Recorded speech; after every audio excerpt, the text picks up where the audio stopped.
Good afternoon to our viewers in Southeast Asia and the rest of Asia. Good morning to those joining us from the UK and Europe. And good evening to those joining from Australia and the Pacific Islands. So we here at the Southeast Asian Ministers of Education Organization Regional Center for Archaeology and Fine Arts, otherwise known as SEAMEO SPAFA, as an institution committed to promoting diversity and inclusion in global efforts towards achieving the Sustainable Development Goals, we would like to wish the world a belated Happy International Women's Day. In honor of the women who have and are currently supporting archaeological advances in the region and across the world, SEAMEO SPAFA has decided to host this event on Southeast Asian women working in archaeological collections this month as part of the organization's online series called SPAFA SESH. As with our previous SPAFA sessions, we are giving away SPAFA tote bags to randomly selected participants who ask a question on the Zoom platform or on the Facebook platform. So please feel free to comment and ask your questions. So today we actually have invited 4 Southeast Asian women who work in archaeological collections, 2 of whom serve in museums in their countries of origin locally, and 2 of whom are working internationally. So this is to provide a diversified view of the working landscape in this field and reflecting the present realities of global mobility when one studies or when one works. So with us today in surname alphabetical order are Annissa Gultom from Indonesia, who now serves as the director at the Ras Al Khaimah Museum in the United Arab Emirates. We have Duyen Nguyen from Vietnam, who works at the Da Nang Museum of Cham Sculpture, which is located in central Vietnam. And she is currently writing her PhD thesis for the School of Oriental and African Studies in London. And right next to me here, joining us locally is Suppawan Nongnut, who we will call Miss O, from Thailand, and she is a curator at the National Museum Bangkok here in Thailand. And she completed her Master of Arts in Religious Studies also at the School of Oriental and African Studies, SOAS. And finally, we also have Charmaine Wong. She is from Malaysia and she currently works in archaeological collections management at the Bishop Museum in the state of Hawaii in the United States. As for myself, my name is Linh and I'm the program officer at SEAMEO SPAFA. I also hail from SOAS in the UK and am of mixed US and Vietnamese heritage. Before we begin the actual discussion between all of us, I would like to invite our guest speakers today to share some slides on their work at their institutions of affiliation. Because after all, seeing the outputs of their endeavors and understanding the efforts that go into everything that they do is an important part of acknowledging and seeing what they do to contribute to the fields of archaeology as well as museology, since their professions kind of cross over between the two. So in no particular order, maybe I'll start with inviting the person sitting next to me right here. Suppawan, if you would like to share what you do at the National Museum Bangkok, thank you for joining us and please fire away.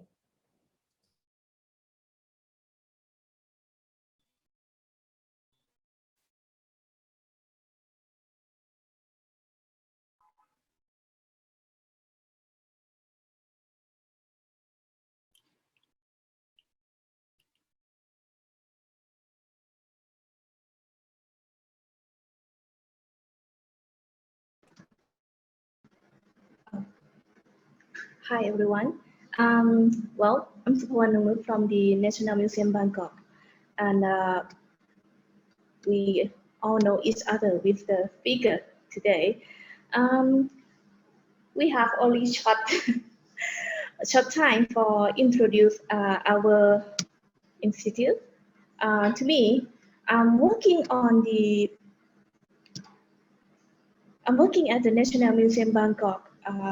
Maybe some of you already visit our museum, but however, today I would like to introduce, just in short, what is the National Museum Bangkok?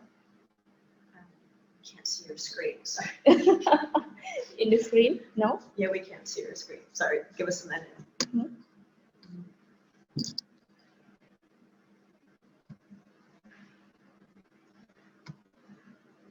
Share screen. Oh, this. Here? Oh, perfect. Okay. And then share. And share. All right. Here we go. Here Thank we you. go.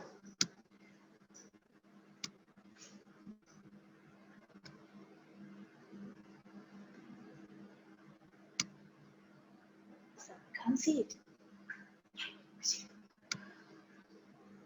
Well, oh, okay, it's okay. Well, the National Museum Bangkok now, well, it's set in Bangkok, right? The name. Normally people feel confused, like Linh, where is the National Museum Bangkok? Because sometimes people call the Bangkok National Museum.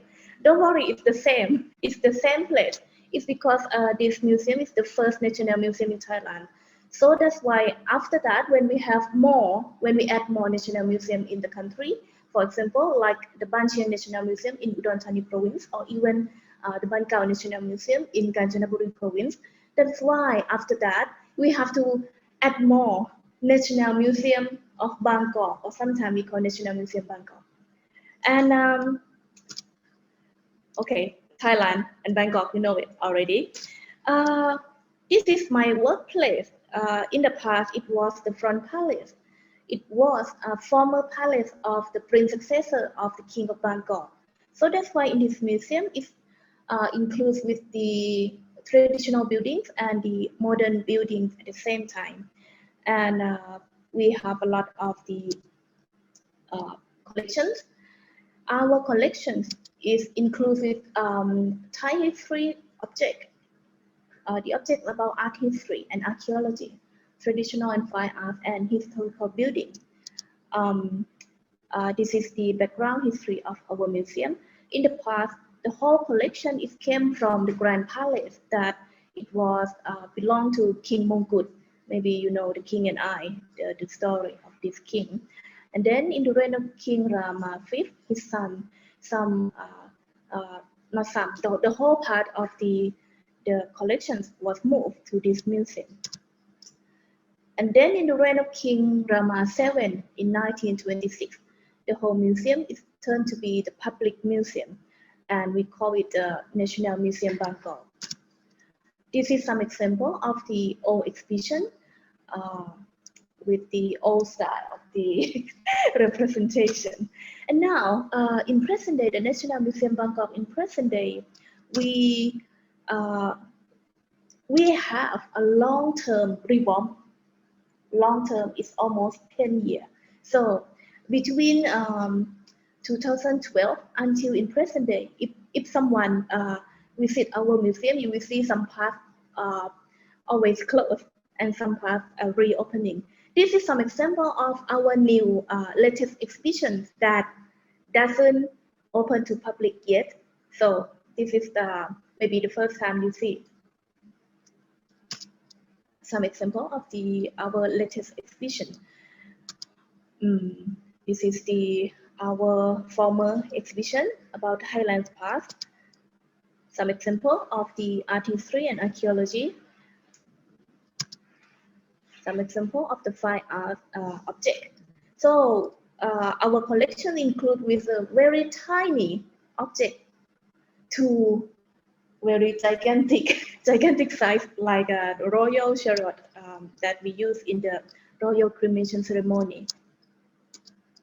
And some parts of the museum that's really important is the historical buildings, for example, like the palace complex, or even some example of the traditional Thai house, like on your left, the red house. This is a kind of traditional Thai house that we call, like a nickname, we call it like a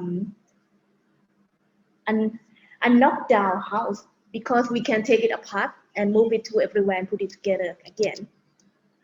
Like I said before, that our museum is now it's under long-term reform. So from 2012 until now.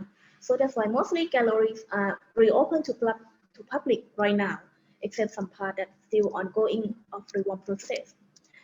In this museum, we not have only collection, but we have a special exhibitions twice or 3 times a year to change some topic or sometime to follow the society issues, something like that. For our activities, we have the National New Year or even National Children's Day or even some traditional activity. And even Thai New Year next month. So we will have again the Songkran festival. The National Museum Bangkok Sunday Kids. This is we have only on Sunday. And everyone who visit the museum with family, for example, a kid with mother, father, with uncle, auntie, or even with granny or grandfather. So they can visit the museum with free of charge and can get some kids to play and do activity at the museum. And furthermore, in our museum, we have museum tour. We have 3 groups of people, 3 groups of staff and volunteers to help for the people who visit the museum and would like to know more or deeper in our museum. The first group, we have Thai and English that doing by museum staff, for example, like me, and this one you have to booking in advance. The second group, we have the National Museum volunteers. This one you can walk into the museum and ask them from Wednesday to Thursday in English, Japanese, French, and German. And the last one, we have Thai National Museum volunteers in Thai walk in as well. This is some example here. So we're back to our topic, to archaeological collections. In this museum, we have 2 kinds of archaeological collections. The first one from the prehistoric period, like from Bangkok site, Ban Chiang site, something like that, and a historical period. For example, from Ayutthaya province, something like that. It's because it came from different periods. So that's why in our collection, not only in the storage or in the exhibition, we have a diversity and varied materials of the objects like stone, metal, clay, earthenware, or even human or animal bones. This is some example from Bangkok. Ban Chiang National Museum. Okay, a lot of these collection now is moved to the Ban Chiang National Museum. So that's why now in the National Museum Bangkok, we keep only some example for the people who would like to learn about the archaeological site in the country. And after that, if they more interest in some site, they can follow to the National Museums there. For example, like the Bangkok National Museum in Kanchanaburi or Ban Chiang National Museums in Udon Thani province, something like that. This is some example. And well, back to this one. I think we can talk about this after this. No, go ahead. Okay.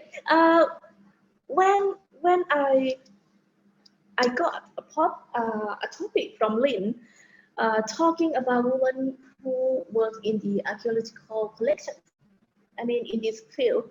Actually, in Thailand, when we talk about the gender equality, especially in this field, I mean, in archaeology and museums work,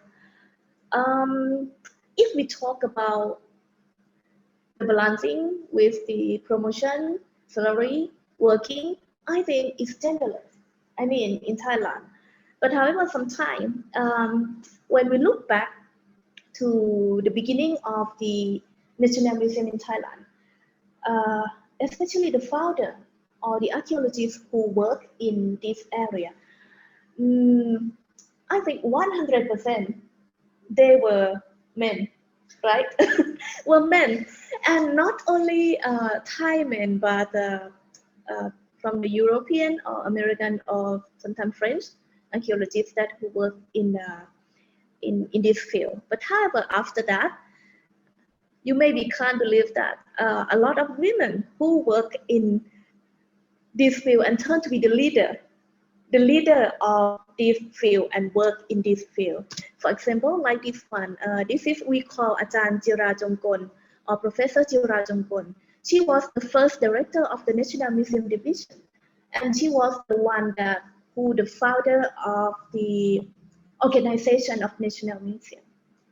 And even in present day, all curators in Thailand, not only curators, maybe archaeologists, have learned from her guidebook that's written by her. So this is just introduction from me. Okay, thank you so much.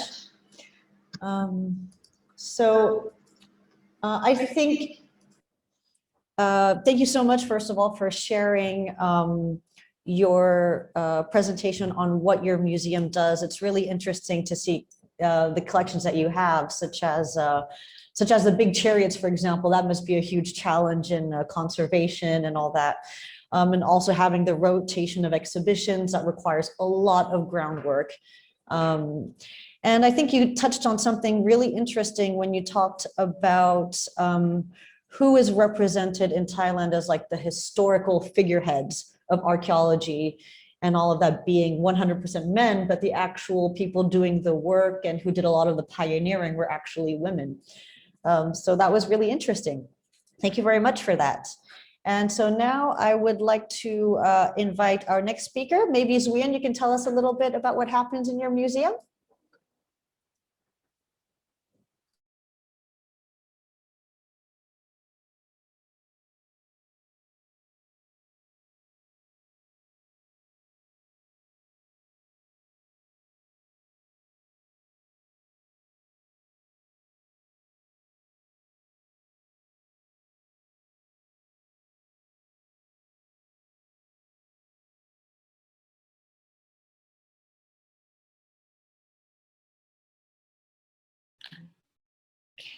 Sorry, I was muted for a few minutes. So do you hear me?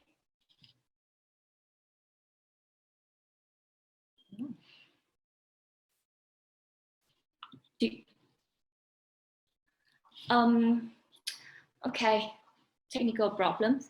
Okay, so welcome to the Museum of Cham Sculpture. And because we just have a few minutes, so I just say briefly about the collection of the Cham Museum and its activities, so you might have an overview of what is the Cham Museum or the Museum of Cham Sculpture, and what we are doing. So what you see on the screen is an overview of the museum from the front door leading to the garden and then to the front courtyard. And the history of our museum started almost 100 years ago or more than that. And it was first built by the French. And the first building was finished in 1919. And in the later years, it was expanded. And today is a very large foundation in our city, and it's on one of the most, the most wanted destination for all tourists coming to our city. Yeah, so today we display about 400 objects at the galleries, and on the galleries are named after the collection of the places where the sculpture were found. And as you know, the name of our museum is Museum Cham Sculpture, and we feature on Hindu and Buddhist sculpture of the Cham people, dating from the 5th to the 16th century in central Vietnam.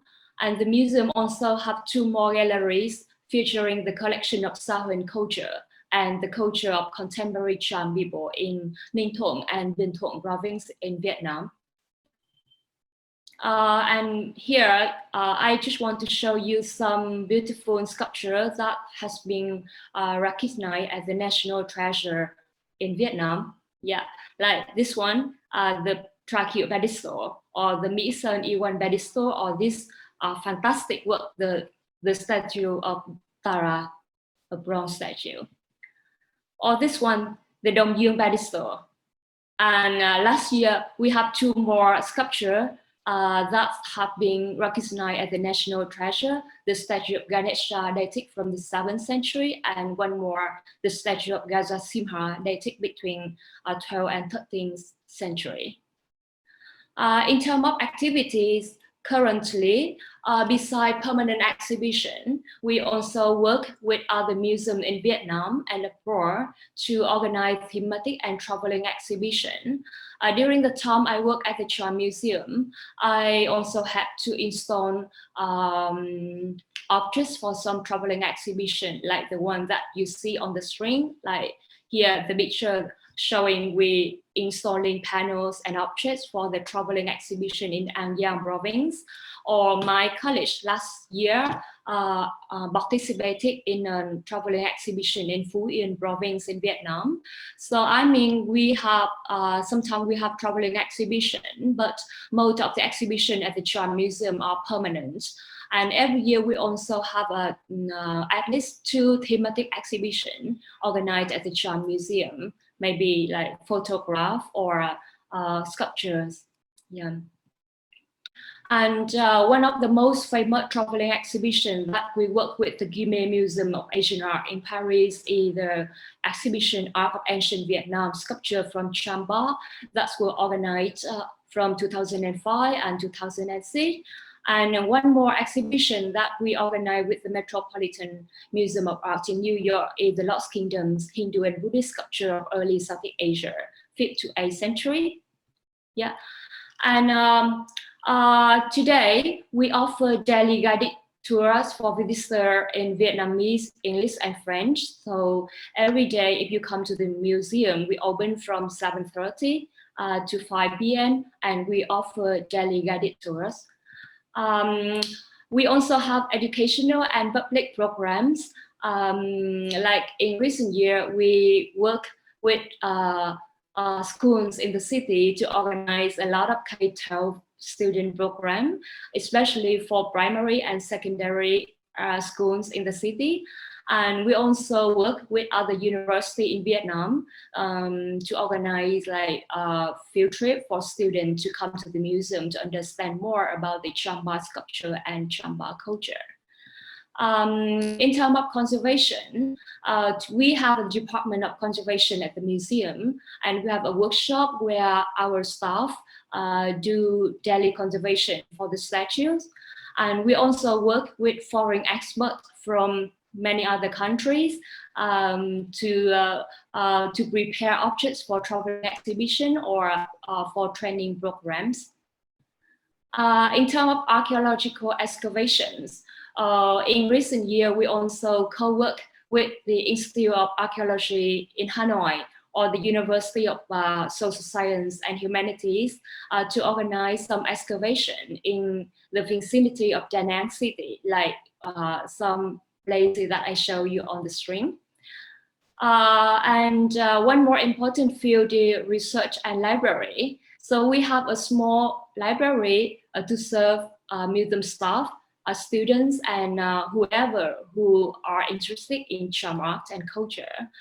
And in recent year, my museum staff also published some books. And the most famous one, as you know, is the Vibrancy in Stone that we co-work with SOAS, University of London, and some other publication with Eiffel in Hanoi, and some others are written by my female colleagues at the Cham Museum.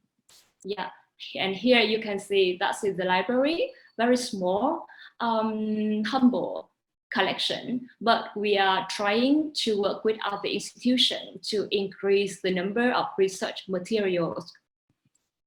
And the last one I want to say is about professional development. We also organize many field trips for museum staff to many Cham vintages in central Vietnam. And we also organize some intensive training courses for the museum staff Like during the time I stayed in Vietnam because of the COVID, I also organized one courses for my museum staff to learn more about art history of Southeast Asia and Cham. Yeah. So the last slide I want to show you is some images of my female colleagues. They are working at my Department of Education of the Cham Museum. And we are very, how to say, we help each other. And that's why we don't feel like isolated or lonely. And I believe that women are essential components of each museum. Yeah. So I wish to show you more, but we have no time. Okay. Thank you, Duyen. We're going to try to keep as much time as we can for the discussion, but thank you so much. And it's really lovely to see that you're doing these traveling exhibitions. Again, just like all of the rotations of exhibitions, that takes a lot of work. And to see all the activities that you're doing, the work with local schools. I hope I can take my daughter there one day and take her to the National Museum Bangkok on a Sunday. So maybe we'll move on to Charmaine. Charmaine, could you share a few slides about the archaeological collection in the museum that you work with? Sure, let me share the screen that I have. Yeah, we see it. Great, thank you. All right. Hi, my name is Charmaine Wong. I'm the Archaeology Collections Collections Manager at Bishop Museum. I'm going to share a couple slides. I know we're short on time. So the Bishop Museum was established in 1889 by Charles Reed Bishop in honor of his late wife, Princess Bernice Pauahi Bishop. Princess Bernice was the last descendant and heir of the royal Kamehameha family. The museum was initially established to house Princess Bernice's extensive family collection of Hawaiian artifacts and royal heirlooms, which form the base of our founding collections. The founding collections also include heirlooms and objects from Princess Ruth and Queen Emma. So this collection is also augmented by the cultural objects and natural specimens from Hawaii and the Pacific that we collected through many significant expeditions in the past and smaller expeditions currently. We are the largest museum in the world devoted to the active preservation, interpretation, and perpetuation of the history, heritage, and culture of Native Hawaiians. We're also the largest museum in the state of Hawaii. America doesn't have a Ministry of Culture, and therefore most museums in America are private nonprofits. So we are a 501(c)(3) organization, which means we're a private nonprofit, or I guess in Southeast Asia, it's the equivalent of being a non-governmental organization, an NGO. So we have to raise our own funds through donations, grants, admissions, facility rentals, and so on. It means that most museums are pretty underfunded and understaffed in America, including ourselves. The Bishop Museum Collections. At present, we house approximately 25 million objects and specimens in 10 collections that I've listed below. The largest collection is actually the Entomology Collection at over 14 million specimens. And the smallest is the collection in the Pacific Center for Molecular Biology with 12,500 DNA aliquots.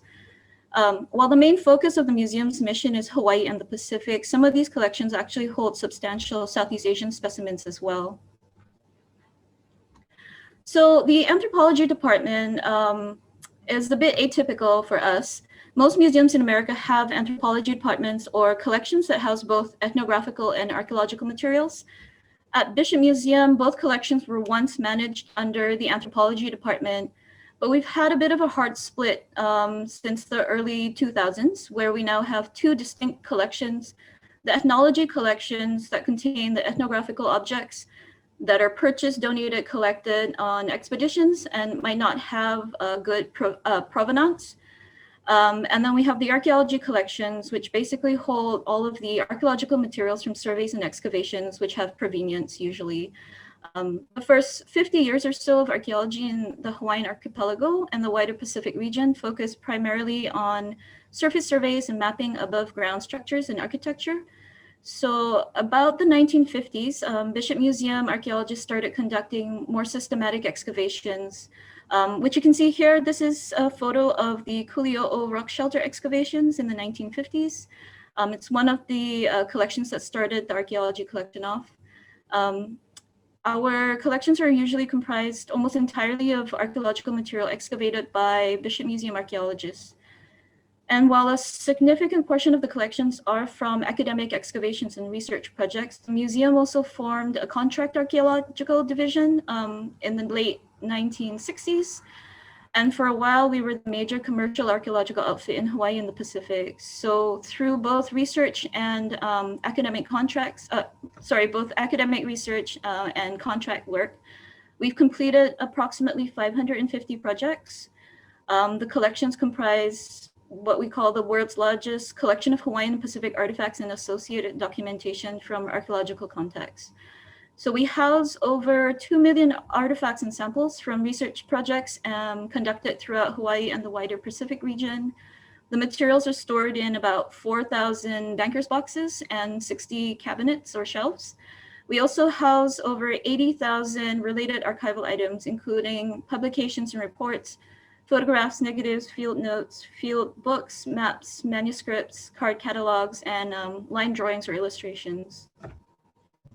So the archaeology collections are comprised of a large collection from Hawaii and smaller collections from Polynesia and the Western Pacific.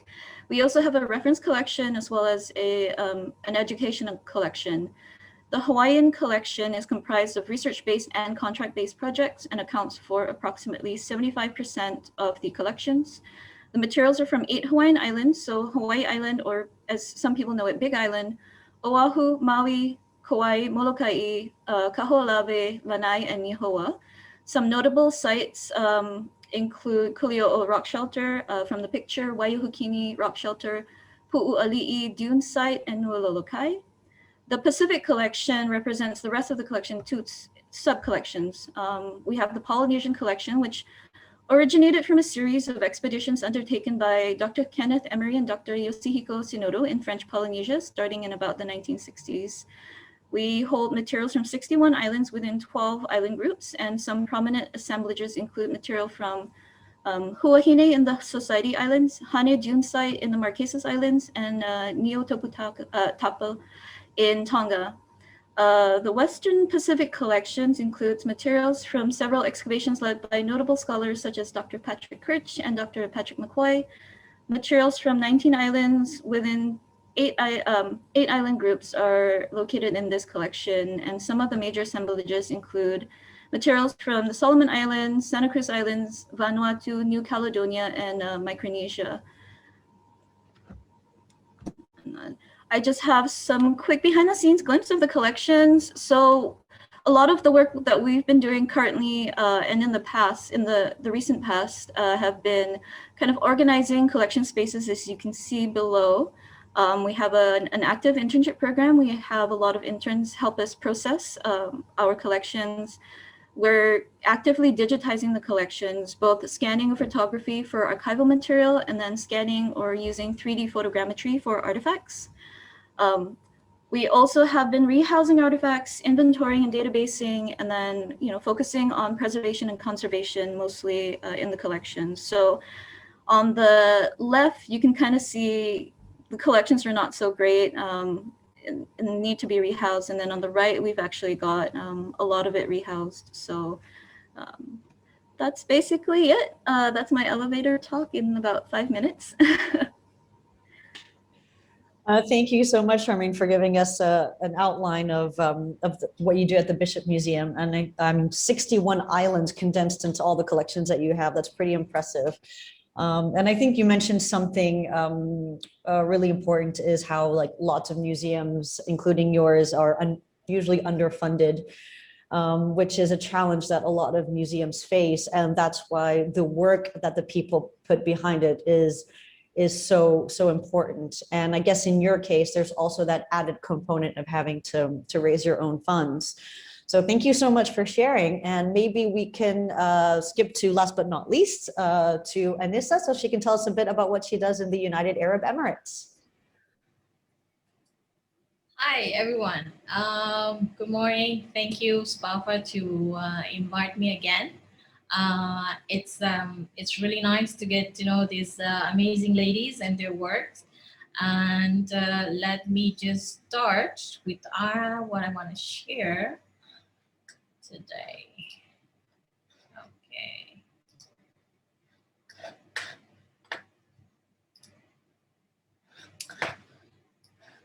So this meme, you see it anywhere. What is being an archaeologist? You know, basically from this very short effort of meme, basically it's 90% of kind of what we do, but a lot of writing. In some places, more drinking.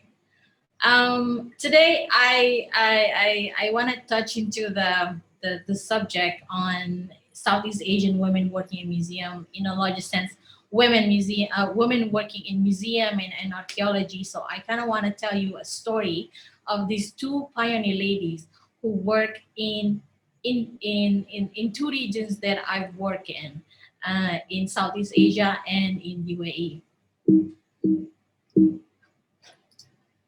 So Satyawati and Beatrice. So Indonesian archaeologists, you should probably already heard who is Satyawati Sulaiman. She's the first female archaeologist in Indonesia, and she was once was part of the board of SPAFA in the 70s, and left some very regional scale legacy. And Beatrice is this amazing lady that I would like to show you, share with you her story today, and how she and Satyawati was going on the same force around the same time. So these are women archaeologists who actually lead the way in the field. The Indian Ocean connection. Okay, if you're doing archaeology in any region that is part of this connection, you will see this map, this connection of trade, ancient link from the prehistoric era or from the early kingdom of Sriwijaya, the ancient Indian kingdoms. So Beatrice was focusing on a study in the area of Baluchistan, which is now part of Pakistan. And she found this amazing finding in Rasa Khaimah, where I'm located now, imported potteries and other items that comes from Harappa civilization, which is the oldest civilization in the world. While Satyawati left a legacy of archaeological study on Sriwijaya. So Sriwijaya was one of the earliest kingdom in Southeast Asia that was not actually just not only focusing in the west part of the archipelago of Nusantara, but also connect with the mainland Indochina, the south part of the South India, and you know, I mean, if you're from Southeast Asia, you know what is Sriwijaya, and you've seen the iconography, the statues in main museums in Europe and in North America. So Satyawati and Beatrice, they started their study when in their early 20s, and they studied with one of the pioneer in archaeology field, like global. Beatrice's mentor was Sir Mortimer Wheeler, which the one of the earliest archaeology who did a study on Mohenjo-daro Harappa in the Indus civilization, while Satyawati's mentor was Bernard Kempers, who's the Dutch. He was the Dutch archaeologist who focused on the archipelago of what we know now as Indonesia. So after they finished their study, they worked under their mentor. Their mentor, sorry, sounds like I said their mentor, their mentors. And so Beatrice started her tenure in Museum of London, and Satyawati, even though her study was kind of delayed because of between the Dutch colonization and then the Japanese and Dutch trying to come back, and she finishes her study quite late in 1953. But right after, she started her expertise in the focus of Sriwijaya iconography and art and architecture. And then towards their age, between 30s to 40s, they started to receive international assignment, which is in South Asia. You know, the countries that we know now separate as India, Pakistan, you know, and surrounding. Satyawati was assigned as an Indonesian culture attaché in Delhi. And around the same time, Beatrice was assigned in around Pakistan. She was loaned to the Cabinet of War of the UK. So there was something going on over there. They need an archaeologist. And I believe at one point in between 1961 to 1963, when Satyawati was the Indonesian culture attaché for the UK, and she was stationed in London, at the time, they might have some kind of conversation. Because at the time, around the same time, Beatrice had to come back to London and waited until the war kind of settled down before she came back to Balochistan around 1966. So Beatrice, a bit later, then developed her expertise in Balochistan and then extended to Arabian Gulf, which is just across, literally across the water, which is where I'm living now. And so towards their 50s, Satyawati developed her expertise beyond Sriwijaya as part of just the islands in Indonesia, but beyond Indonesia. So she developed trainings, workshop, and collaborative research with other countries in Southeast Asia through SPAFA. And Beatrice also started what is now known as the UAE archaeology. And she continued her work until she was crowned as the oldest active archaeologist when she was 100 years old. Yeah, so maybe the study that says female lasts longer, kind of like, Beatrice was the specimen. So Satyawati is the pioneer in Southeast archaeology. So she was the first archaeology graduate from Indonesia. Other than her, there was another guy, Sukmono, who's also the pioneer, but they kind of like having their own specialty. But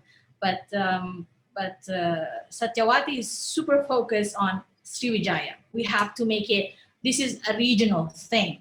You cannot see it as just an Indonesian archaeology, Thai archaeology, Malaysia archaeology. We are, before the post-colonial time, we are kind of more linked than ever. It's just, it's an imaginary boundary that the colonial set upon us. And Beatrice became the pioneer in UAE archaeology, and she was awarded as the first lady of UAE archaeology because her study laid down the foundation, not just the UAE archaeology, not just like just countries, but the whole Gulf. It's connected from Hawaii, Qatar, and then the UAE and Oman. It's all connected because in the scope of the cultural landscape, the area was connected. Now, what was left by these two ladies as a base of how I built my career? My focus in archaeology in Indonesia was the study of Hindu, Buddhist, ancient architecture and art, and I was trained to teach actually in the Universitas Indonesia about Hindu Buddhist iconography, and for a short time I was teaching in over there. While what Beatrice laid out during her time in UAE specifically is where I'm right now.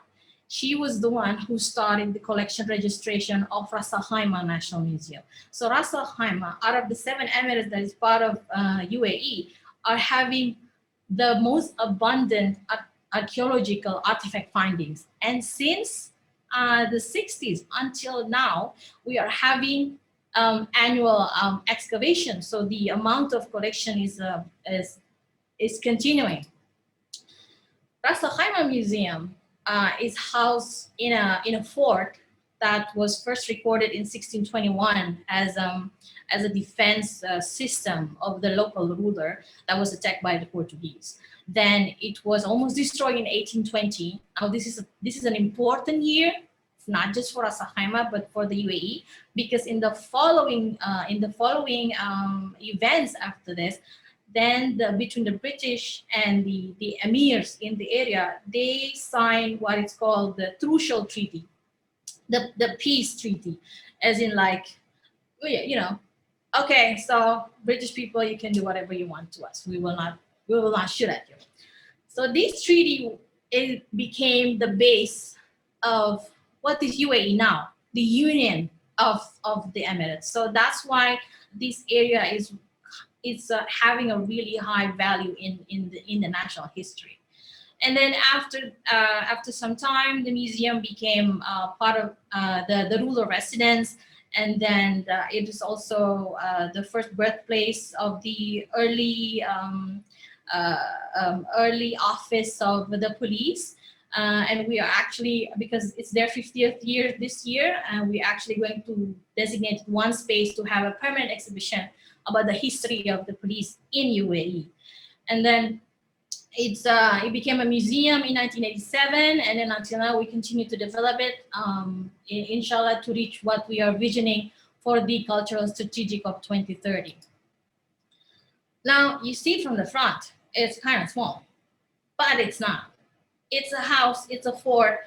At one point, it was a police office. So there's a different section inside of the building, different age, different strength, different structure. So those are one of the challenges that we are dealing with, a continuing total growing number of collections. So we even have an off-site central storage for that matter. And the archaeological objects. We have boxes coming from the 90s, from, let's say, the last year we opened a few boxes from 10, 11 years ago, and people just forgot that there are some masterpieces that they found, and it's in the boxes. So we have to deal with this amount of asset, if you would say it. And we display Rasa Khaimah archaeology and also Rasa Khaimah ethnography. Now, Rasa Khaimah is kind of having an interesting intangible heritage resource from the ethnography. They're still having a living tradition of at least 12 tribes living in 4 different environment. So they are the mountain people, we have the desert people, we have the agricultural area, and we have the coastal and seafarers. So maybe people see unit Arab Emirates is like a black and white, because the guys wear white, the girls wear black, but it's totally colorful and totally diverse. Some of the tribe even having their own language, and it's not Arabic, it's their own language. So it's been a really, really amazing discovery. And this museum is kind of one of the leading in the conservation. So we have a designated conservation lab that was built in 1989. So that's quite a while, and we're still trying to kind of make it modern. Now this is just a glimpse, so you don't have to read everything, just to kind of show you that United Arab Emirates, it's not just 50 years old. No, it has been like from long time ago. Especially in Rasa Khaimah, the civilization is known as 7,000 years of continuous civilization. So only like little like blank spots, but here and there we can still see like, this is amazing. One of the, if you can see on the pre-Islamic part, between pre-Islamic and Islamic, there's this stone that is becoming the one of our masterpieces and the focus from last year and this year. This is the only surviving evidence of Jewish people in the land. So it is a Jewish gravestone found in the 90s, but they put in the story because, you know, it was a different time. But as you may know that, you know, the Arab world and the whole thing with the Jewish community, they're, you know, restarting new things. So this was becoming a really big interest because 2019 was the year of tolerance for the UAE. So in the future, inshallah, this will be actually part of the UAE National Museum collection. So we are trying our best to spend as much as time as possible before it goes away and not coming back. But this is for the greater good. And so I show you in the beginning the Indian Ocean connection, and I kind of want to take back like where I am now and then relate it to what was done by these two ladies in different side of the Indian Ocean connection. So in January 2021, this article that I wrote published in National Geographic Indonesia. So it's about coffee. So kahwa is the Arabic word for coffee, and there are studies that showing the word kahwa reached the archipelago earlier than the coffee. So kahwa is an Arabian coffee that is not like Nescafe. Nescafe, you have water, coffee, you want to add sugar, cream, milk, that's it, pass. But Arabian coffee is a really rich kind of coffee where they add saffron, they add cardamom, they add different kind of spices that kind of give you the taste of not just the Arabian land, but also the South Asia, Southeast India. And you see in the center of the screen, there's this like it looking like a black charcoal. So one of it is the coffee seed that we found in a 12th century site. We are still waiting for when we can do the carbon dating for the seed. But if it's confirmed, this is probably the oldest coffee seed, you know, in the world, maybe. So anyway, this is really like an exciting point of I can kind of merge what I know from both sides of the Indian Ocean connection. And this special edition, it's called Marapah Rempah, means in English, I think, tracing the spices. So this is actually part of collaboration between Nat Geo Indonesia with the Ministry of Culture of Indonesia of starting an effort of inscribing the spice route to the UNESCO World Intangible Heritage. That means we need to collaborate with different countries, connect everything, because if you haven't heard, the Silk Road also already inscribed on the list. So in this article, I share about the coffee and how we are connected longer before Mochaccino reached Jakarta, before Starbucks, before whatever, okay? And what is the reason that the North American calling coffee is Java, okay? There is a very good reason. But unfortunately, this one is only published in Indonesia. So my copy is being held now by my niece at home, and it will be, it will wait for me until I come home and I can enjoy it. Another thing that, you know, we were talking about legacy of what they left behind. I would like to express like what is my direction, like in my career, what do I want to kind of pursue? There's two things: localized museology and museum sustainability. In the past few years, we are, you know, there's a big buzz of decolonization and everything. But there is another interesting idea coming from the Te-Papa Museum talking about Maorification. Yeah, it's like make it localized, okay? So they gave us this museum as an institution. It's a European institution. So in any non-European countries, it's actually a foreign entity.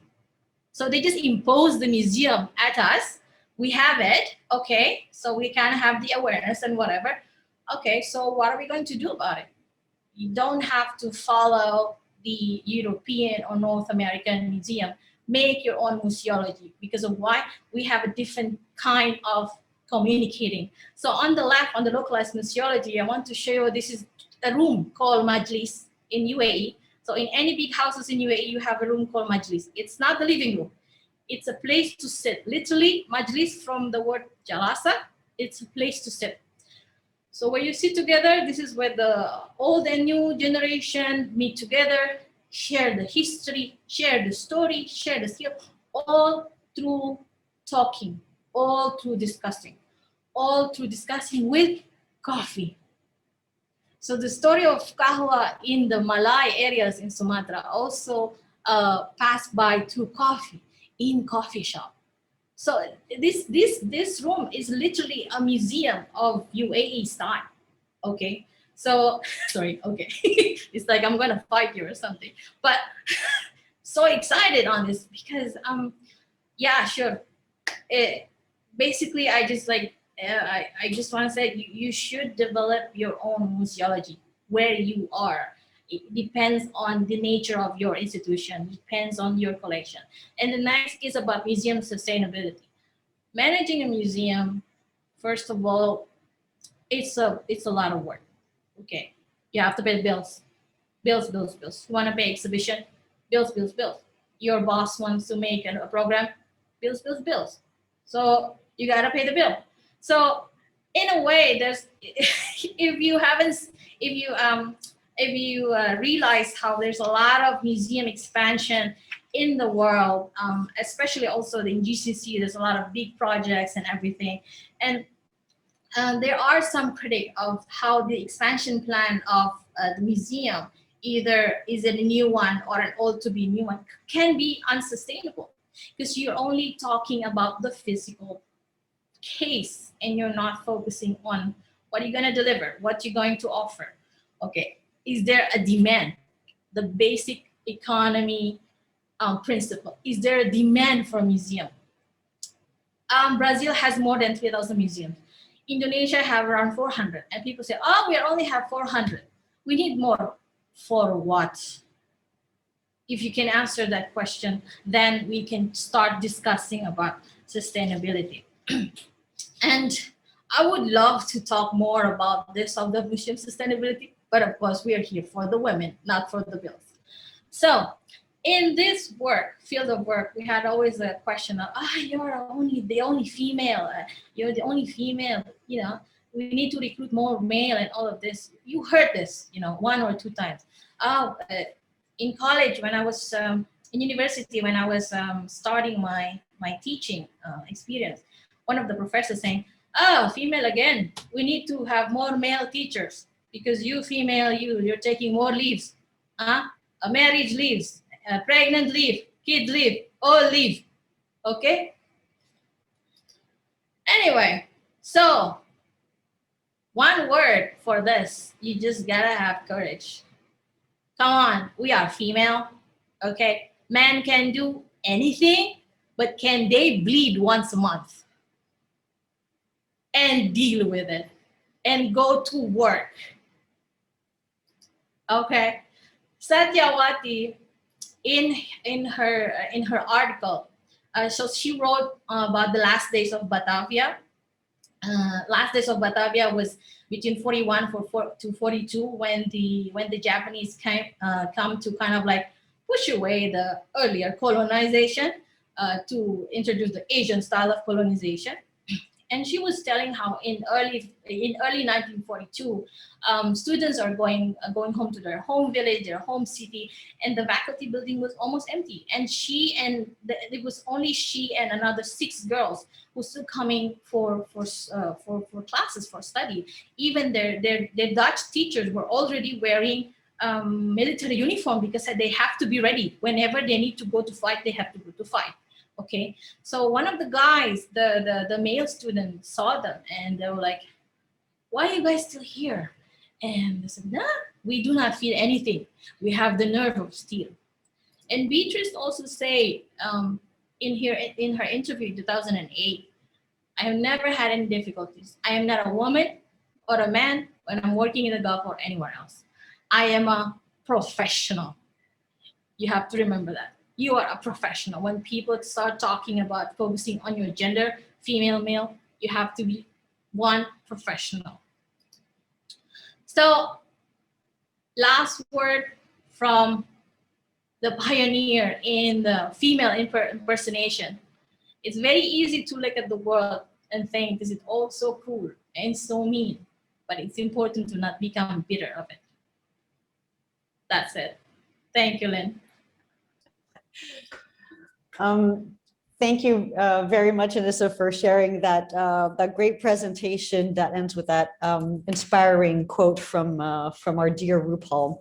I think our main takeaways here, I mean, first of all, thank you for doing so much PR for SPAFA by highlighting Ibu Satyawati's work as our governing board member, which we are very proud of her work on Srivijaya. And for educating us on the work of these pioneering women. If they indeed had a conversation in London, I would have loved to have been there and just had a bit of insight on what they might have possibly told each other. That would have been truly fascinating. And also, you really made me want a cup of coffee.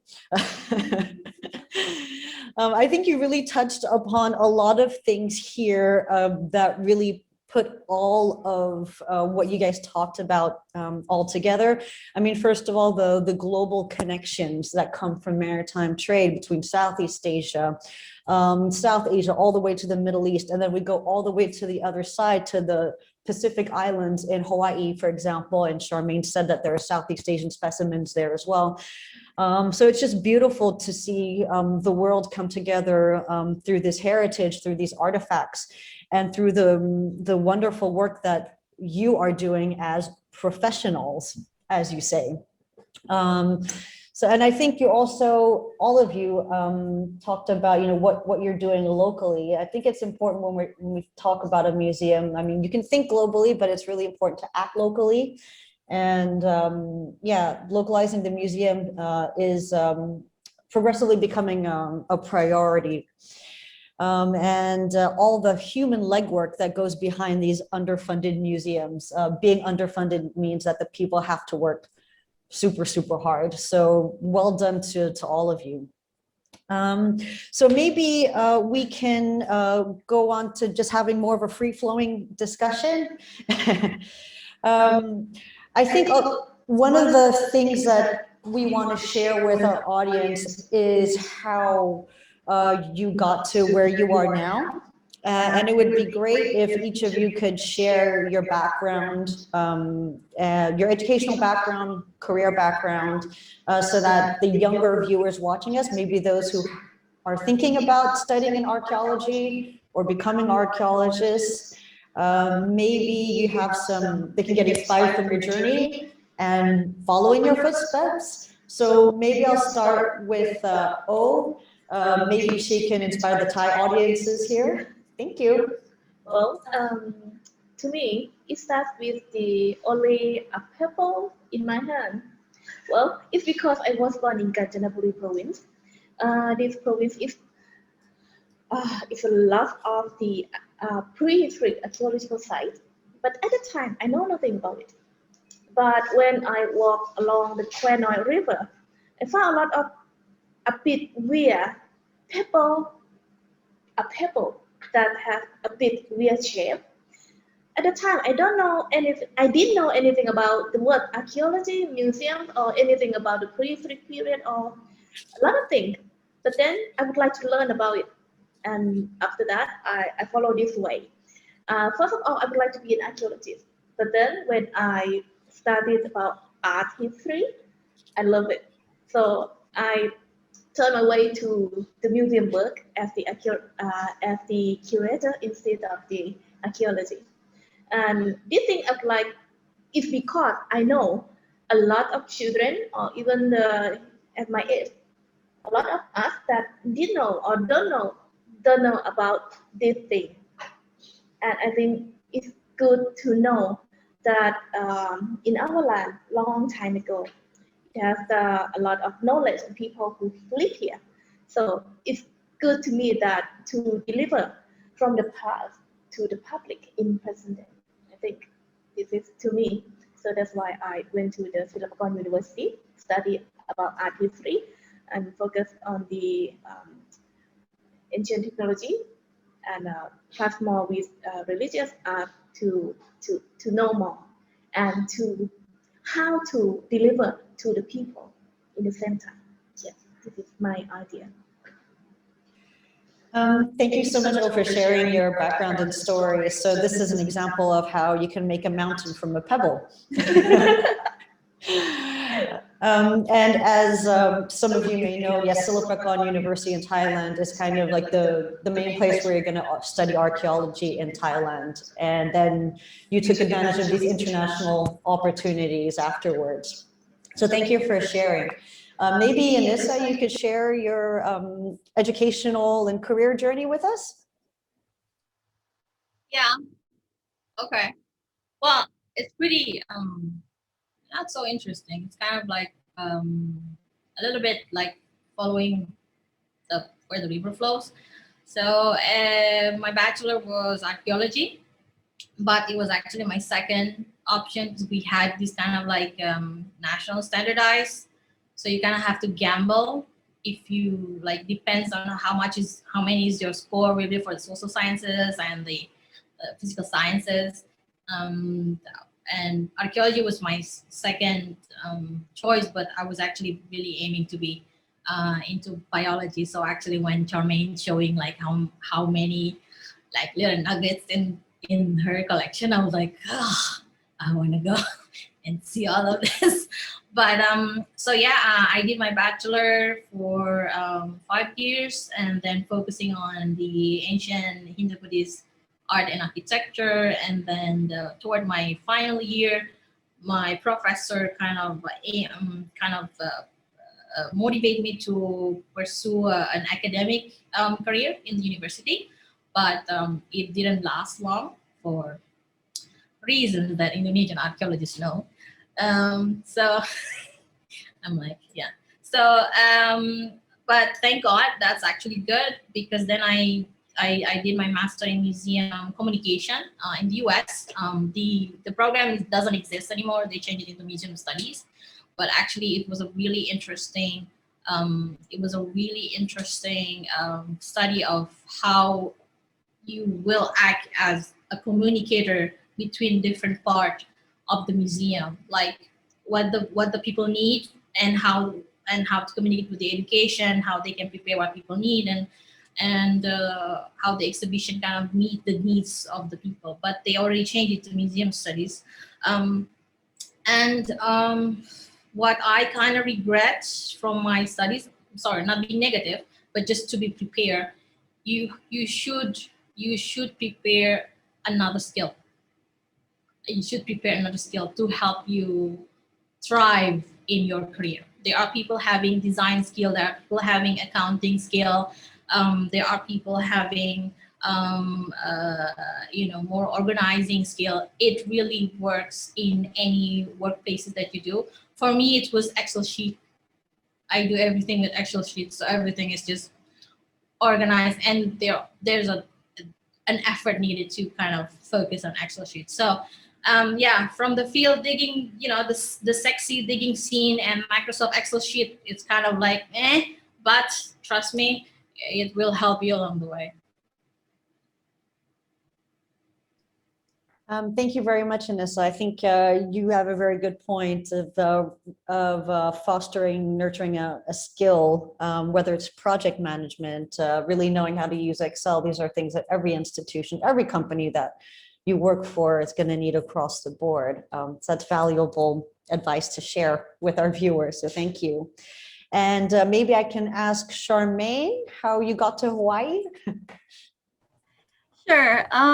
So I was born and bred in Malaysia, in the Petaling Jaya, Kuala Lumpur area. And basically I went over to America for college. And the American system is actually very different from what we know in Asia, where you take a bunch of different classes to figure out what you like to major in. The first 2 years, and then the last 2 years, you take courses towards your major. And so I tried a bunch of different classes. I really liked sociocultural anthropology. And then I took some really good archaeology classes and switched over. So I did have a degree in anthropology by the end of it, with kind of a minor focus in archaeology. And then I tried to stay in archaeology, so I came over to Hawaii to do my master's. I was hoping to do a master's in Malaysia, but it didn't quite work out. So I ended up doing a master's in Hawaii, working with Miriam Stark in Cambodia. And then while I was doing my master's, I volunteered and interned at the Bishop Museum, and realized that museums are a career. So I kind of fell into it. You know, as openings came up for collections tech, for collections manager, that kind of stuff, as I got my degree and everything, I got lucky that there were vacancies, and then I applied for them and I actually got the jobs. So here I am several years later, but yeah, I did not realize from the outset that this was a career option. Yeah, so it's interesting that you mentioned that, and we'll go into that deeper. But yeah, but it's great that you know, you were able to get these opportunities and that they kind of gradually opened up to you. And also for mentioning Miriam Stark, who is a very well-known woman in the field. And so maybe we can head over to Duyen so she can let us know how she got to the Cham Museum. Yes. Well, some of you might feel surprised to know that I was originally trained to become an English teacher. I got a BA from the University of Foreign Languages in Da Nang. After my graduation, sadly, there was no job vacancy for English teachers. The Cham Museum by that time was recruiting a docent speaking English to work at the Department of Education. So my family asked me to apply to work there. And my mom said something like, as a girl, you don't need to work hard to earn money. You need to have more time for your family. And the museum is the right place to work. So I applied and I started working there as a gallery docent. After 3 months of training and intensive reading, so I have to say that I had a lot of difficulties during the first months working there because I didn't have any background in art history and archaeology. And during the years I worked there, I think at least 6 years, I met a lot of people. They asked me a lot of questions that I couldn't answer, but I also met a lot of people who gave me a lot of inspiration. And luckily, I read a lot. I took notes quite a lot. I did a lot of field trip, but I think sometimes I just want to quit my job, but I didn't. I think there is something like an invisible hand to keep me working at the museum. And luckily, after 6 years working at the museum, I got a scholarship to study museology at New York University in the United States. And after and during the time I did my master at New York University, I also did my internship at the Department of Asian Art at the Metropolitan Museum of Art and the Asia Society in New York. So when I finished my MA program, I returned to Vietnam and I still work at the Department of Education at the Cham Museum. But I still had a lot of questions to answer. And I feel like I need to learn more about the art of Southeast Asia, ancient Southeast Asia, to better serve my work. So I applied to do another MA at SOAS with a major in Southeast Asian art, Hindu and Buddhist art. And I got a scholarship from the Anthropology Foundation to do my master there. And when I did my master at SOAS, I got a full scholarship to continue my education with a PhD program. So that's why I am in the final year of the PhD program right now. And I still plan to go back and work at the Cham Museum because I think this is my favorite place. And as you see, the whole journey from someone who have no ideas about museum or art history and archaeology to someone who going to become a professional curator. It took me more than 10 years, and I think many years ahead. Thank you so much, Duyen, for sharing your personal history into how you got here today. You're talking about like a 10-year history of efforts to get to where you are now, which stands in stark contrast with what your family thought that this was going to be for you. Like this was an easy job that would give you lots of free time and that you'll get paid to do not much. So it's just really ironic. And you mentioned this invisible hand that's been guiding you throughout this whole time. I think we can also call that your hard work and your tenacity and your professionalism really shining through here. So seriously, well done to all of you. And I hope that our viewers here can get inspired from your journey. So maybe moving on to another topic, and I'll just leave this as like a free-for-all. To whoever feels comfortable talking about this, would anybody like to talk about the gender landscape in the field of archaeology where you work or where you have worked, and maybe how it compares to the gender landscape of the field of museum work? Anybody? Yeah, I am. Actually, I'm not an archaeologist by training, but in Vietnam, when talking about archaeology, many people think of men digging into the earth in remote areas under extremely hardworking conditions. And I also think we are much influenced by Western movies showing male archaeologists, right?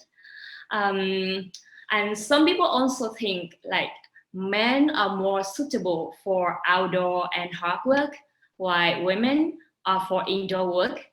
So all of these somehow built up an image that archaeology is a field of men or is a male-dominated field.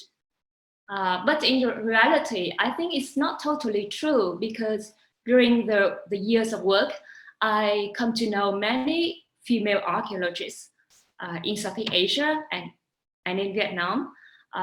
Some of them are very dedicated and make great contributions to the field of art history and archaeology. Like in Vietnam, I really admire Professor Lâm Mỹ Dung or Dr. Lê Thị Linh. They make great work for the field. And when talking about the gender landscape of museum, I think we tend to think of like this is the field for women, right? Yeah. So in Vietnam today, I think there's no research to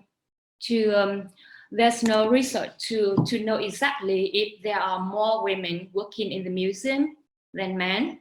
But at my institution, I think the number of male and female are sort of equal.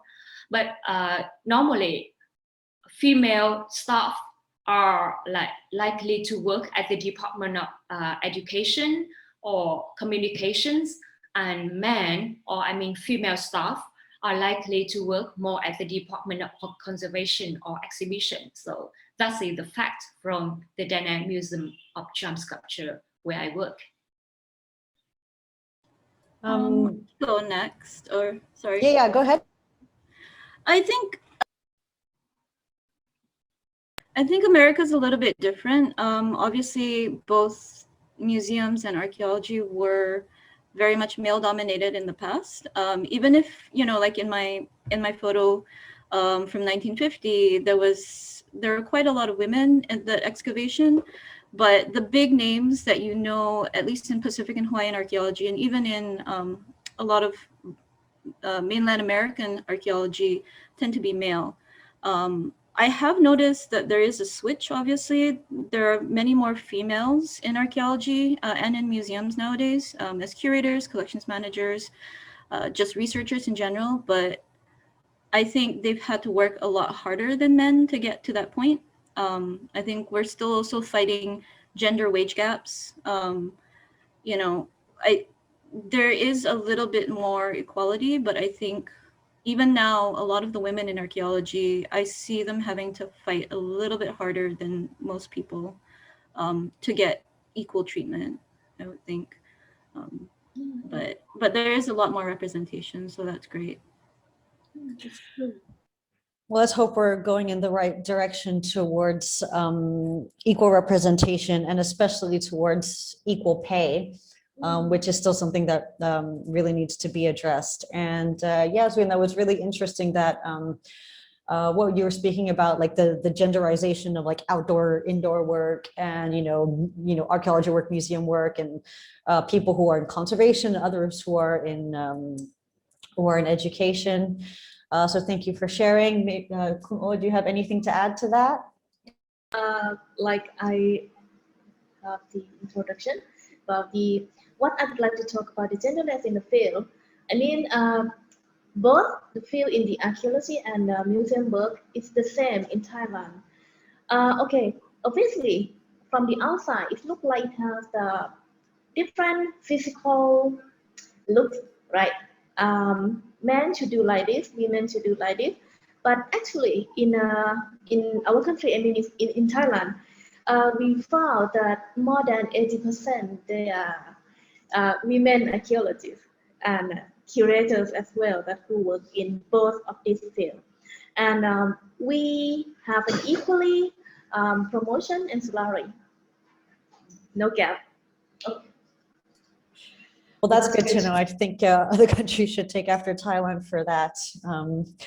And I think it's really interesting. It's what you talked about earlier in introduction and are reiterating now is really how a lot of women actually work in the field. You have actually mentioned 80%, but yet what is the public view, like what is shown to the public sphere is actually the face of men. So what you were saying about the figureheads of Thai archaeology and all of that. So which is maybe something that we all need to rethink. Annissa, is there anything you'd like to add about the gender landscape in archaeology and museology in Indonesia or UAE? Well, if I can compare between Indonesia and American Museum when I was studying there just for 2 years, about 10 years ago. Wait, yeah, it's 10 years ago. So I remember one of my my classmates saying, I went to school in Philadelphia, which is having one of the large queer community in the area, and their comment about gender landscape in the field of museums are like, it's really hard to find straight men working in museums. Either they are having already family and in an older age, maybe academia background, or they're just not interested. While in Indonesia, there is still a very strong kind of male domination. Like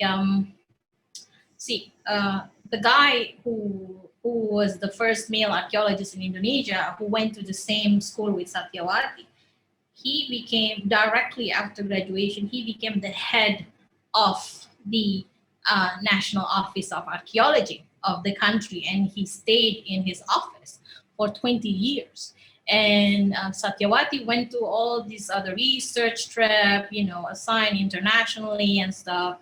And when she came back to the country, she just kind of like the second person in the structure. And then she only replaced him around 73 or 74 when he was occupied with, other bigger project like for Borobudur, and he was completing his dissertation. So in some way, even though it was 40 years ago, in some way it's still somewhat the same, not so much different. Like I said, the comment from the professor, I received it in 2006. So that's still, quite recent. And about the UAE, UAE is a bit different. So they want to kind of, as a country, they want to show themselves a more modern format of the Arab world. So they want to elevate the women.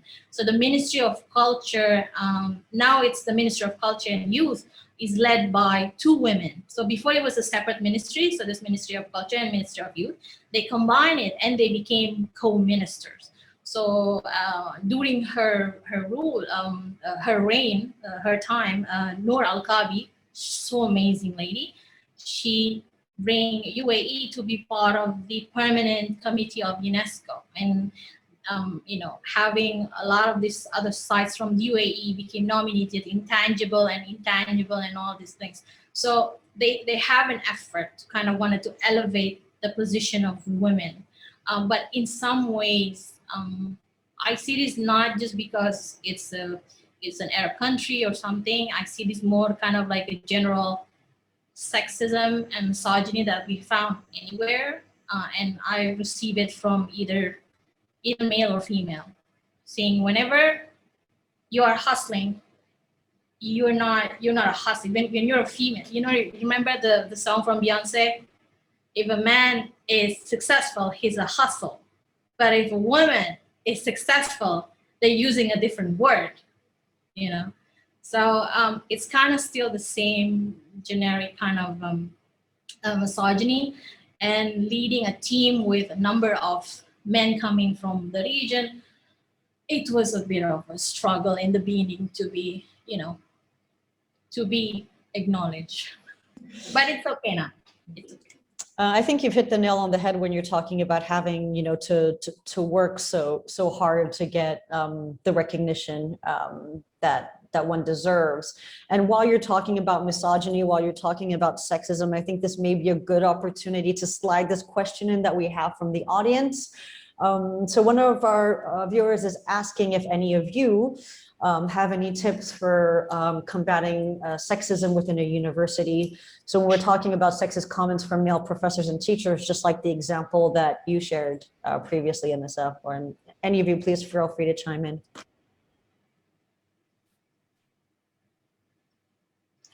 Well, okay. So because of, you're referring to my story and this how to combat sexism within university. When I was in the university, I didn't combat it. I just receive it in a way somewhat. This is kind of a stereotypical Asian woman of, you have a problem, deal with it, accept, deal with it, right? So how to combat? In a way, in the discipline of business planning. This is a new thing for me, and I'm sorry if I talk about this too much. The ability to take informed risk is essential to the realization of what is your goal, what you want to achieve. You're studying, you want to get a degree. Your professor wants to kind of touchy, right? If you say no, it will be, finish, your studies, finish. What to do? So you have to take steps to get an informed risk. Do what is necessary. I mean, recently I faced a kind of unwanted gesture from a male colleague, and I faced it. Before I was doing the Asian woman kind of like taking it, ignoring it, taking it, ignore it, whatever. So I deal with it, and I talk to it, to the person. You have to stop doing this. This is not acceptable, and this can be dangerous. So whatever kind of method that you want to do, take the informed risk, calculate everything, and then put this in your mind. I have to spell it. India, Delta, Golf, Alpha, Fanta. Okay, thank you. And maybe I think, you had some advice to share for tips in that regard. Yeah, thank you. I think that was a good opportunity to address that question that we have from the audience. I actually, like, you guys talked about it a little bit, and Annissa touched upon it. I mean, first of all, we need to stop thinking that archaeology is paleontology. And what are the kinds of portrayals that we have all seen of archaeologists in the media? I think some of you have mentioned male, of course, Indiana Jones, as you said.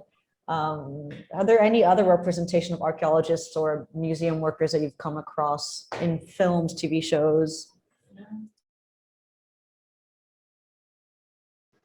To me, I think the mummies,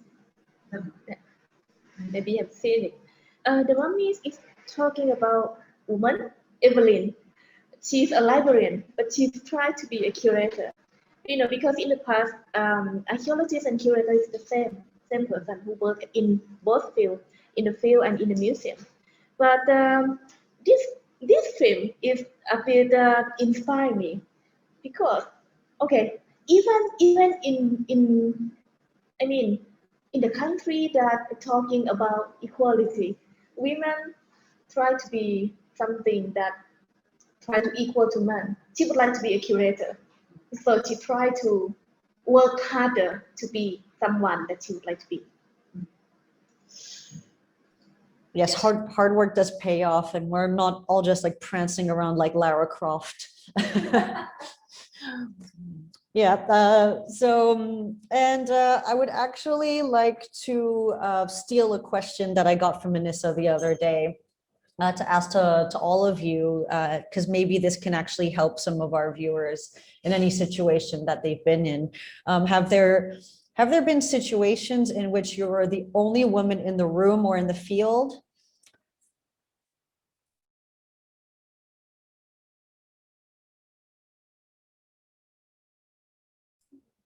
Nope.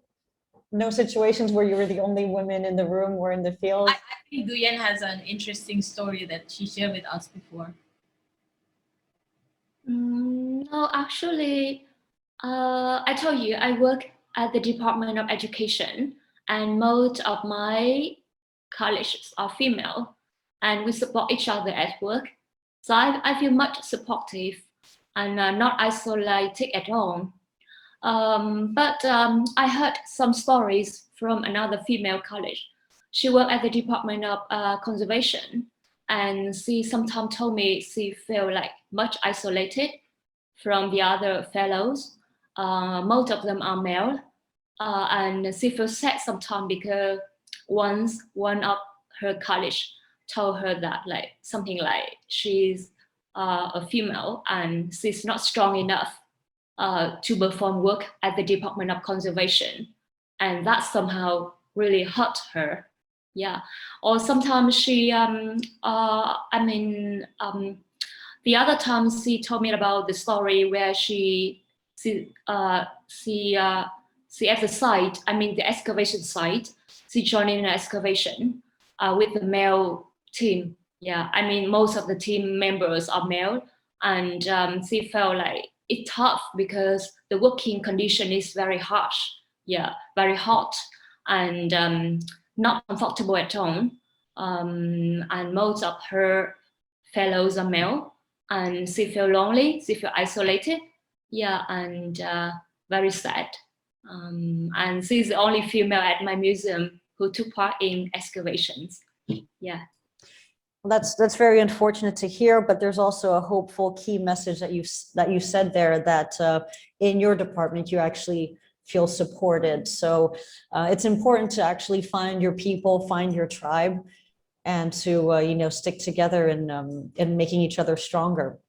So thank you for sharing that. And to go back to media portrayals of people working in archaeology, we have a question from the audience asking if any of you have watched The Dig, which has recently been released on Netflix. And I personally haven't seen it. Have any of you seen The Dig, and do you have any thoughts to share on it?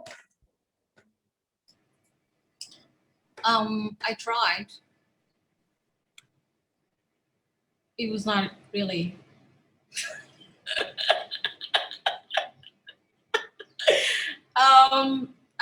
Yeah.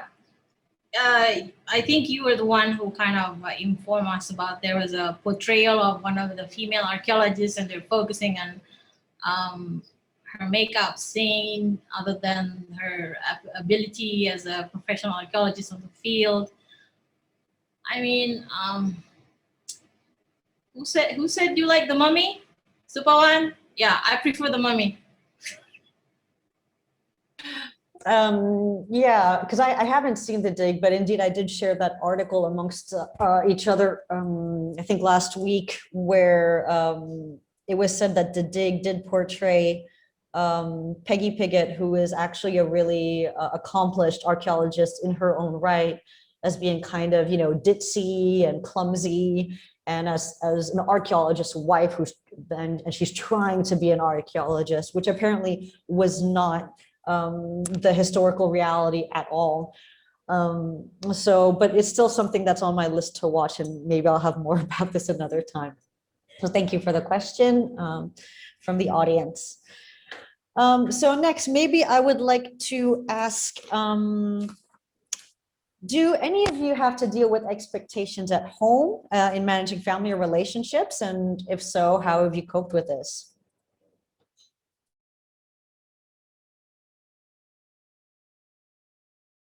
Or on the flip side, have any of you experienced being single or not having family as having repercussions on your work? I mean, please share. This is yeah, go ahead.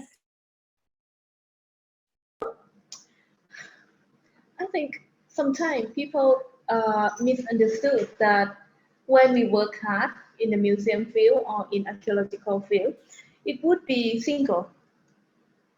Because sometimes we work 24 hours, 7 days a week, and no time for family, or even no time for a date, something like that. But actually it's not. I mean, for every woman, we work hard. I mean, not only in archaeology or in museum work field. And it depends on how we manage our time. Even we work harder than men. Yeah, time management is absolutely essential in trying to manage a work-life balance, which we all need. And maybe moving on. In recent years, I've just noticed, like through research and readings, that places of work are increasingly talking about diversity and inclusion as playing an important role in their internal operations, and also into how they into their public outreach. Even Buckingham Palace is rumored to be looking for a diversity chief in the wake of Megxit and the Oprah interview. How do you, like, in terms of like Southeast Asia or the places where you work, do you feel that diversity and inclusion training, or like, HR systems in place are something that could be helpful where you work or where you've studied?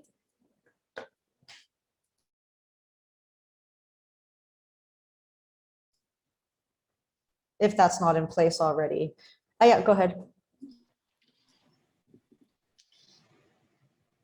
Well, this is a simple question that can only be answered complicatedly, because in terms of diversity, let's say Indonesia, the slogan of our country slogan is unity in diversity, which is, as an Indonesian, that is a big subject that been discussed for decades, like what is unity and what is diversity, because even from the cultural institution, it's being set up from the early time that the main identity is the majority tribe, which is the Javanese. Our first three, enlisted World Heritage, intangible, sorry. Intangible heritage is from the Java. So it's like we have 17,000 island, more than 400 dialects, and like that's a lot of diversity to work on. So in terms of, this kind of conversation, when you deal with post-colonial countries like the countries in Southeast Asia, it's a bit complicated. Like me and Charmaine, we are having a somewhat Malay background, but with a more Chinese look. Oh, well, Charmaine has the name Wong at the end of her name. My name is totally somewhere from the interior part of Sumatra. So, I mean, the topic of diversity is really, it's deeper it's deeper deeper than the bottom of Indian Ocean. While in the UAE, they don't really see based on how the Europeans see diversity, because here we are grouped in two big groups. Okay, the nationals and the expats. So the regulation and everything, it's all, you know, based on this. If you're national, you got this. If you're expat, you get this. So it's but there's another thing that it's a really difficult question, really, Lynn, because if you want to have an inclusion training of a diversity, how far you want to include it. I mean, this is also a big question of inclusivity in museums. How many people you want to accept? Can you afford it? Do you have enough space? Do you have enough program? Can even 100 people relate on your objects? It's I think this honestly this whole thing about diversity chief and everything is just I don't know. It's a very I don't want to comment on anything, but I don't know. It's just like a British Museum comes to mind. You know, it's kind of like a style of British Museum. Everyone can come here. The whole world can come here to enjoy the multicultural of the world. But you know, why don't you just return the marbles so their people can enjoy Well said. Well said. I see that Charmaine was raising her hand there. What would you like to add, Charmaine? I mean, working in America and working in Hawaii especially can be a little bit different.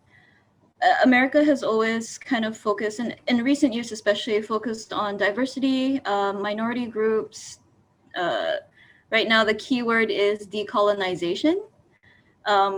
So it's kind of been interesting in terms of my career as kind of an outsider, because I'm not Hawaiian, I'm not Native American, but I'm also not a white colonizer. So I think, like, you know, I'm kind of stuck in the middle of these two very opposite ends. And it's been interesting to view it, because, you know, you kind of think of like, where do you fit in? Am I the right person? But in order to provide opportunities for diversity, especially from minorities or poor backgrounds, a lot of American institutions are starting to do paid internships if they can. They've been putting together scholarships, fellowships, programs that are specific to target minorities or poorer, I guess, cultural groups or poorer people in general. But I think it's interesting because everybody has their own idea of what decolonization or diversity looks like. And a lot of times, I think the simplification of it is not white, at least in America or the Western world. But I still think, you know, we have to think about diversity in skills and abilities as well. Because it's great to say, you know, not white, let's go completely brown or yellow or whatever, minority. But you have to make sure that you balance both diversity of peoples, of you know, nationalities, backgrounds, racial backgrounds and whatnot, with the actual abilities and diversity and skills as well. So it's one of those hard ones to answer for sure. Yeah, and that's kind of like why I asked a complicated question. I wasn't seeking a simple answer as well. It was kind of a way to kind of put it out there that there are so many different layers to diversity. And so tackling the inclusion thing is much more complicated. It's not so black and white. And it's not also just like the Western concept of, you know, how they think it is. So yeah, you know, we're talking about localized perceptions here, and a lot of things that come into play when we think about diversity and inclusion. And so I'm glad we got to that conclusion that things are actually much more complicated. And so finally, because we've actually been here for quite a long time, maybe like just as a close, if any of you have any key messages that you'd like to give to our audience who are aspiring to work in archaeology and museums, or even to the institutions who are working in archaeology and museums who are hiring, what would be the takeaway advice or key message that you'd like to share with our audience? Maybe I can start with Kun O.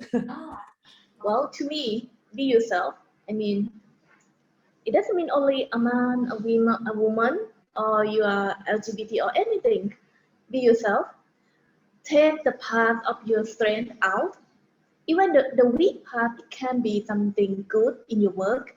You know, we live in the different world. I mean, okay, we live in the same world, but we have different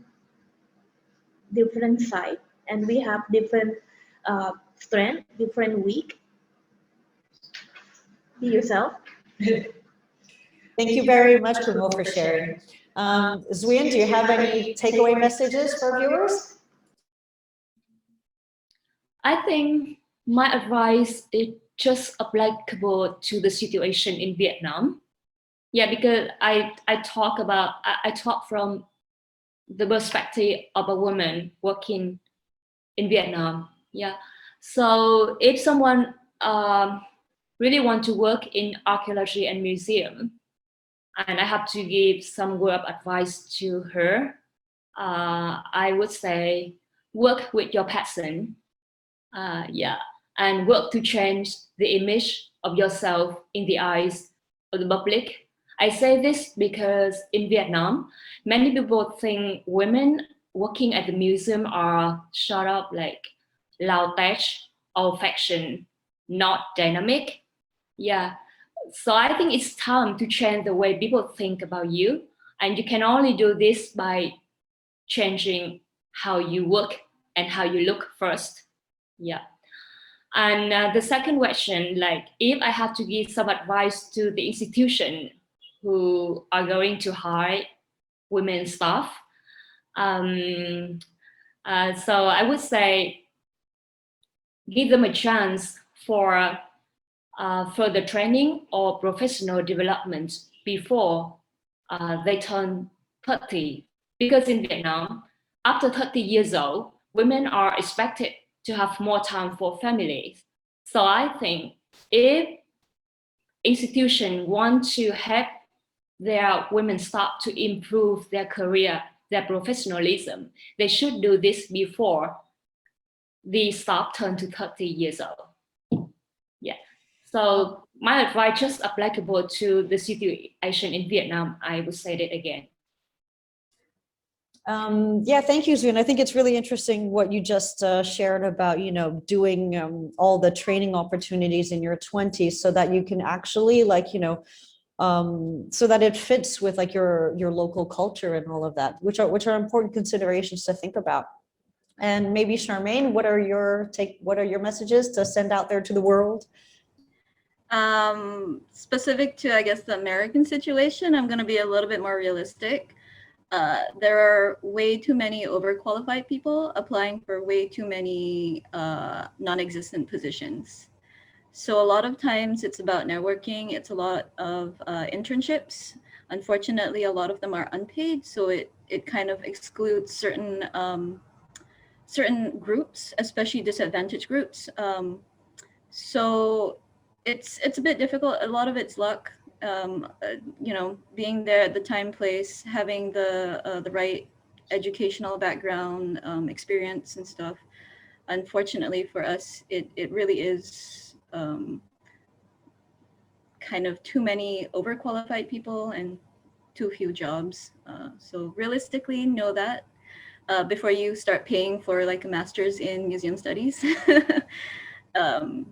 Yeah, so it's a bit of a difficult job situation, especially in America right now with COVID. So just be aware. It's a little bit difficult to break into the market here. I think advice for institutions would be please do paid internships so that we can increase a bit of, give people a chance, have diversity. I think, there are many ways to improve it, but it really depends on like senior management and your funding. So I don't have too much to share there.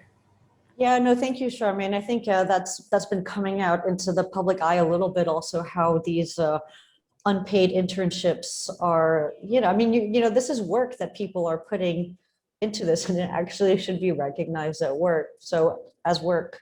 So yeah, it's important for the wider world to know that.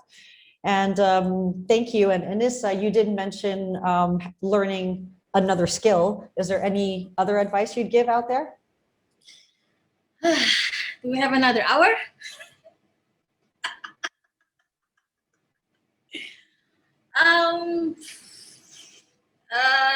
There's the word perseverance. Perseverance. That is something that you would need. If you're a Southeast Asian woman archaeologist, you already have how many minorities in that word? Asian women, Southeast Asian, and an archaeologist. So you will face challenges, but it's life. So I learned something from the Khaliji. Khaliji is the Arabian Gulf. They have this hand gesture. You know this. In Italy, you see a lot of this. Yeah. Here, this means patient. You don't have to say anything. If you do this, people will say, calm and patient. You're driving, people trying to try to cut you and all.